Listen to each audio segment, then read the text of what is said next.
Welcome back. MS યુનિવર્સિટીના arts ફેકલ્ટીના professor સામે જાતીય સતામણીનો આરોપ લાગ્યો છે।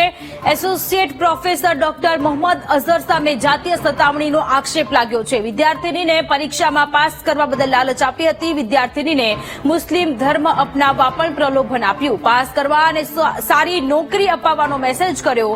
ફરિયાદ નિવારણ સમિતિના વિદ્યાર્થીનીએ ફરિયાદ કરી છે। તપાસમાં ઘણા ખુલાસા સામે આવ્યા છે। પ્રોફેસરની ઓફિસ સીલ કરી દેવામાં આવી છે।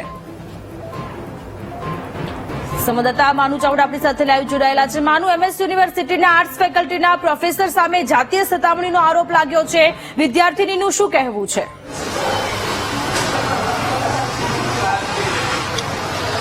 સોનલ, એમએસ યુનિવર્સિટીની આર્ટ્સ ફેકલ્ટીના હિન્દી વિભાગના પ્રોફેસર છે આસિસ્ટન્ટ પ્રોફેસર અહમદ ઢેરીવાલા। એમના વિરુદ્ધમાં જે યુવતી છે એને ફરિયાદ કરી। જે મહિલા સુરક્ષા માટેની એક વિભાગ છે ને એમાં ફરિયાદ કરવામાં આવી। ત્યારબાદ એમએસ યુનિવર્સિટી દ્વારા જે તપાસ કરવામાં આવી, તપાસમાં ગંભીર પ્રકારના ખુલાસા પણ થયા છે।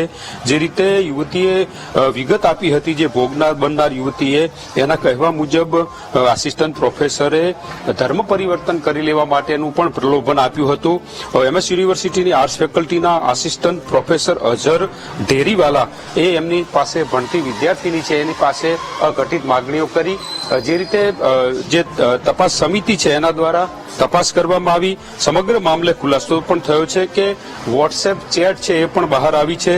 જે યુવતી છે એને વારંવાર વોટ્સએપ કરવામાં આવેલા।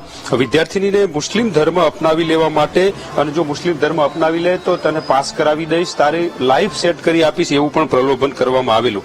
આર્ટ્સ ફેકલ્ટીના પ્રોફેસર ઢેરીવાલા વિદ્યાર્થીનીને મહિલા નિવારણ સમિતિ છે એમાં ફરિયાદ કરી અને ફરિયાદના આધારે સમગ્ર તપાસ કરવામાં આવી। તપાસના અંતે જે વિગતો બહાર આવી છે એ પ્રમાણે અઝહર ઢેરીવાલા છે પ્રોફેસર, એમની ઓફિસે સીલ કરી દેવામાં આવી છે। ગઈકાલે આ કાર્યવાહી કરવામાં આવી છે। મહિલા સુરક્ષા સમિતિ છે એના દ્વારા આ સમગ્ર કાર્યવાહી કરવામાં આવી છે। જોવાનું એ રહ્યું છે કે હવે યુનિવર્સિટી શું તપાસ કરે છે, કેવા પગલાં લે છે। પરંતુ જે રીતે તપાસ કરવામાં આવી, વોટ્સએપ ચેટ અને અન્ય જે વિગતો મળી છે એ જોતા એમની આ ઓફિસ છે એને પણ સીલ કરી છે। ઓફિસમાં કોમ્પ્યુટર છે, અન્ય સાહિત્ય છે અને એને લઈને આ કાર્યવાહી કરવામાં આવી છે। આ જે પ્રોફેસર છે અગાઉ પણ પાદરા ખાતે નોકરી કરતા હતા, ત્યાં પણ વિવાદમાં આવેલા। ત્યારબાદ 8 વર્ષ પહેલા એમની વડોદરા ખાતે બદલી થઈ છે। અત્યારે હાલ તો પ્રોફેસર ફરાર છે, પરંતુ યુનિવર્સિટીની જે તપાસ સમિતિ છે એ સમગ્ર મામલે તપાસ કરી રહી છે।